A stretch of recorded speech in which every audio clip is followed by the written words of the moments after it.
नमस्कार दोस्तों, मैं सीएम मनोज गुप्ता स्वागत करता हूं आप सबका हमारे YouTube channel all about taxes पर। जीएसटी काउंसिल की 42 मीटिंग्स के अंदर बहुत सारे डिसीजंस लिए गए, बहुत सारे ऐसे डिसीजंस जो टैक्स पेयर्स के लिए बेनिफिट देने वाले हैं और बहुत सारे डिसीजंस जो टैक्स पेयर्स को परेशान करने वाले हैं। तो recommendation of the 42 GST council meeting आज हम डिस्कस करने वाले हैं अपनी इस वीडियो के अंदर। लेकिन उससे पहले अगर आपने अभी तक हमारे यूट्यूब चैनल को सब्सक्राइब नहीं किया है, कर लीजिए अगर आप इनकम टैक्स और जीएसटी के सभी अपडेट्स पाना चाहते हैं। साथ ही आप हमारे टेलीग्राम चैनल को ज़रूर ज्वाइन करें, जिसमें डेली अपडेट्स आपको दिए जाते हैं इनकम टैक्स से रिलेटेड, टीडीएस से रिलेटेड, जीएसटी से रिलेटेड।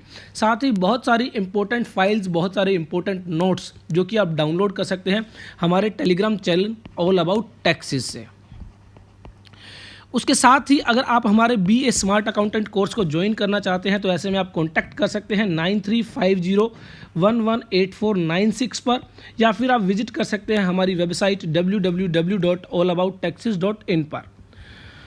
तो चलिए बात करते हैं 42 जीएसटी काउंसिल मीटिंग, जिसके अंदर बहुत सारे ऐसे डिसीजंस लिए गए, जिसमें सबसे पहला decision levy of compensation cess to be extended beyond the transition period of 5 years beyond June 2020 for such period as may be required to meet the revenue gap, further details to be worked out। तो initially जब GST जो है आपका act applicable किया गया था तो 5 years के लिए जो आपका कंपनसेशन सेस है उसको लाया गया था, जिसमें क्या होता है कि जो स्टेट्स होते हैं उनको कंपनसेट करने के लिए यह जो सेस लाया गया था, और अब इसको कहा जा रहा है कि फर्दर इस पीरियड को एक्सटेंड किया जा सकता है, और वो पीरियड जो है as may be prescribed, that means in future notify किया जाएगा। Centre is releasing compensation of ₹20,000 crore to states today towards loss of revenue during 2021 financial year on an amount of ₹25,000 crore towards IGST of 17-18। तो ऐसे में अब जो यहाँ पर है फाइनेंशियल ईयर 2020-21 के लिए 20,000 करोड़ रुपए जो है रिलीज किए जा रहे हैं स्टेट्स के लिए। उसके बाद enhancement in feature of return filing, तो रिटर्न फाइलिंग में यहाँ पर बहुत बड़ा बदलाव किया जा रहा है। 39th मीटिंग के अंदर जो मार्च 2020 में कंडक्ट की गई थी, उसमें कुछ रिकमेंडेशन दी गई थी काउंसिल के द्वारा, जिसके अंदर जो है GSTR 1 और GSTR 3B को और ज़्यादा सिंप्लीफाई करने की बात की गई थी। Various enhancement have since been made available on the GST common portal with a view to further enhance ease of doing business and improve the compliance experience. The council has approved the future roadmap for return filing under GST. The approved framework aims to simplify return filing and further reduce the taxpayer compliance. तो यहाँ पर return filing procedure को और ज़्यादा simplify करने की बात की जा रही है, और उसमें सबसे पहले बात की गई कि अब जो आप GSTR 3B फाइल करते हैं उसको क्वार्टरली बेसिस पर फाइल करना होगा, और जो आप टैक्सेस की पेमेंट करते हैं GSTR 3B के जरिए वो आपको मंथली बेसिस पर पे करना होगा। तो दैट मीन्स क्वार्टरली बेसिस पर अब आपको GSTR 3B और GSTR 1 फाइल करनी होगी, और मंथली बेसिस पर आपको जो है टैक्स की पेमेंट करनी होगी। तो यहाँ पर कहा गया कि the timely furnishing of details of outward supply GSTR 1 by a taxpayer and his supplier would allow him to view the ITC available in his electronic credit ledger from all sources, domestic, import and payments on reverse charge etc. prior to the due date for payment of tax। तो tax payment करने की जो due date होगी उससे पहले GSTR 1 के basis पर आपकी जो है इनपुट टैक्स क्रेडिट, आपका जो है इंपोर्ट्स पर जो आपने टैक्स पे किया या फिर रिवर्स चार्ज बेसिस पर आपने जो पेमेंट की है उस पर जो आपने टैक्स पे किया है, वो अब आप GSTR 1 के जरिए पता लगा सकते हैं और अकॉर्डिंगली अपनी जो टैक्सेस की पेमेंट कर सकते हैं। उसके अलावा enable the system to auto populate return form GSTR 3B। GSTR 3B के अंदर बहुत सारी इंफॉर्मेशन अब आपकी ऑटो पॉपुलेट रहेगी on the basis of GSTR 1 through the data filed by the taxpayer and all his suppliers. In other words, the timely filing of GSTR 1 statement alone would be sufficient as the return inform GSTR 3B। तो GSTR 1 के basis पर ही जो है आपकी जो है information GSTR 3B के जरिए ऑटो पॉपुलेट की जाएगी। would get auto prepared on the common portal. To this end, the council recommendation decide the following। तो क्या क्या डिसाइड किया गया? Due date of furnishing quarterly GSTR 1 by quarterly taxpayer to be revised to the 30th of the month succeeding the quarter।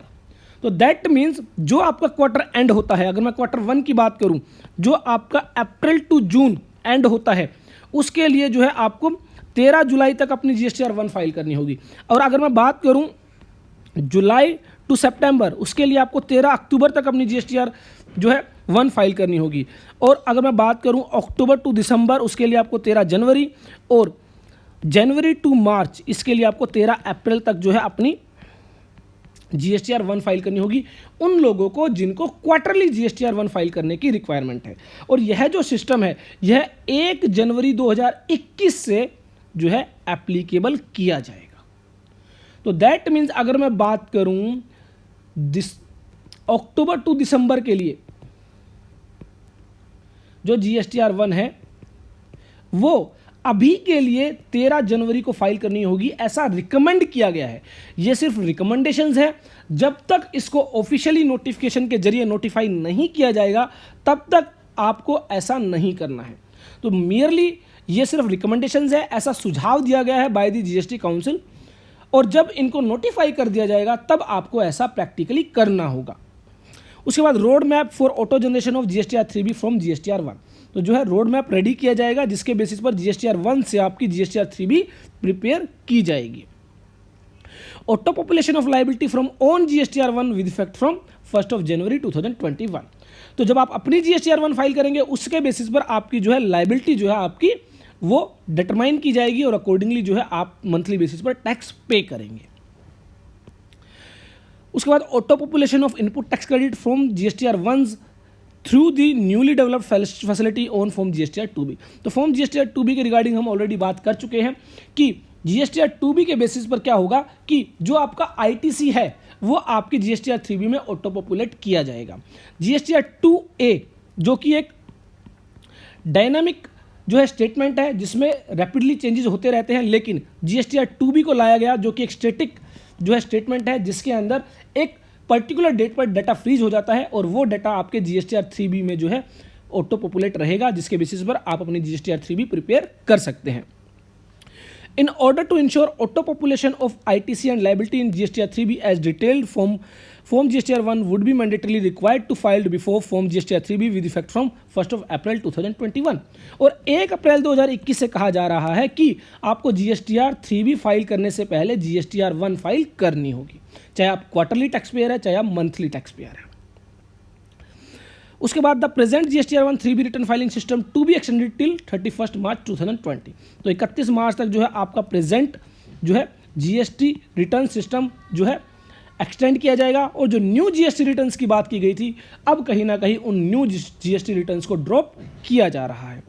And the GST law to be amended to make the GSTR 1 3B return filing system as the default return filing system, तो अब आपका जो GSTR 1 और GSTR 3B है उसको ही default GST return filing system बना दिया जाएगा। इसका मतलब जो न्यू रिटर्न्स की बात थी वो अब नहीं होगी। अब ऐसा कर तो दिया है, लेकिन इसमें बहुत सारी दिक्कत होने वाली है। 1 जनवरी 2021 से कैसे सिस्टम को रिवाइज किया जाएगा, ऑलरेडी जो लोग GSTR 3B और GSTR 1 फाइल कर रहे हैं अब उनके लिए क्वार्टरली बेसिस पर GSTR 1 फाइल करना और मंथली बेसिस पर टैक्स की पेमेंट करना अगेन एक ट्रांजिशन फेज रहेगा, उसको कैसे इंप्लीमेंट किया जाएगा वो देखने वाली बात होगी।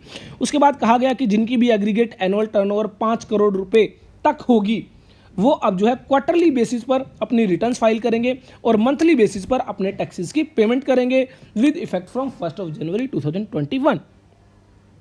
और जिन भी लोगों की टर्नओवर 5 करोड़ से ज़्यादा है उनको मंथली बेसिस पर ही GSTR जो है रिटर्न्स फाइल करनी होगी और मंथली बेसिस पर ही टैक्सेस की पेमेंट करनी होगी।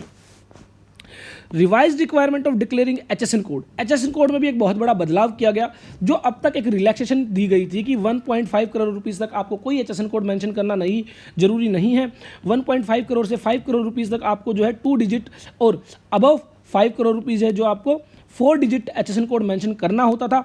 अब उसको यहाँ पर चेंज किया जा रहा है 1 अप्रैल 2021 से, और कहा जा रहा है कि जिनकी भी टर्नओवर 5 करोड़ से ज़्यादा होगी उनको 6 डिजिट तक HSN code service accounting code mention करना जरूरी है, और जिनकी भी टर्नओवर 5 करोड़ रुपए तक है उनको 4 डिजिट HSN कोड मेंशन करना जरूरी है फॉर B2B सप्लाईज। तो कहीं ना कहीं जो 1.5 करोड़ रुपए तक की रिलैक्सेशन दी गई थी वो भी विड्रॉ कर ली गई है। तो 1 अप्रैल 2021 से ये रिकमेंड किया गया है कि जो 4 डिजिट HSN कोड है वो सबके लिए मैंडेटरी होगा जिनकी भी टर्नओवर 5 करोड़ रुपए तक है। और इन फ्यूचर गवर्नमेंट नोटिफाई कर सकती है कि किन लोगों को 8 डिजिट HSN कोड मेंशन करना मैंडेटरी है, जरूरी है।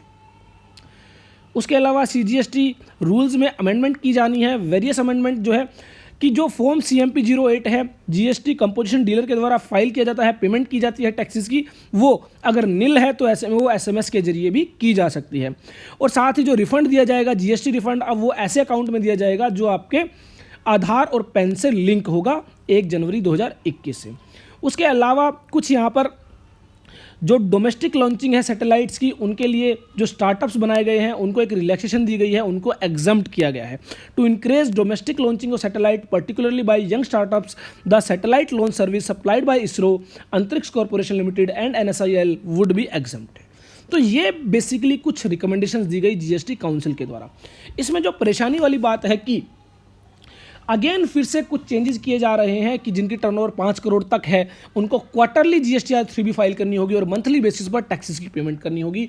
ये अगेन फिर से एक ट्रांजिशन फेज रहेगा, कैसे इसको जो है कन्वर्ट किया जाएगा, और जो लोग ऑलरेडी जो एग्जिस्टिंग सिस्टम को समझ चुके थे अब उनके लिए फिर से एक नया चैलेंज रहेगा इस नए सिस्टम के लिए। और यहाँ पर बेनिफिट ये रहेगा कहीं ना कहीं कि अब आपको जो है क्वार्टरली बेसिस पर रिटर्न्स फाइल करनी होगी, मंथली बेसिस पर आप जो है टैक्सेस की पेमेंट कर सकते हैं। ये कुछ ऐसा ही है जैसा आप TDS की रिटर्न्स फाइल करते हैं, TDS आप मंथली बेसिस पर पे करते हैं और TDS की रिटर्न्स आप क्वार्टरली बेसिस पर फाइल करते हैं। तो ये थी GST काउंसिल की जो है रिकमेंडेशन जो 42 मीटिंग्स के अंदर जो है दी गई थी। और अगर आपको हमारी वीडियोस पसंद आती हैं तो ज़्यादा से ज़्यादा शेयर कीजिए, ज़्यादा से ज़्यादा लाइक कीजिए। और अगर आप हमारे BA स्मार्ट अकाउंटेंट कोर्स को ज्वाइन करना चाहते हैं तो ऐसे में आप कॉन्टैक्ट करें 9350118496। आई होप हमारी ये वीडियो आपके लिए यूज़फुल होगी। देखते रहिए, लाइक करते रहिए, शेयर करते रहिए हमारे YouTube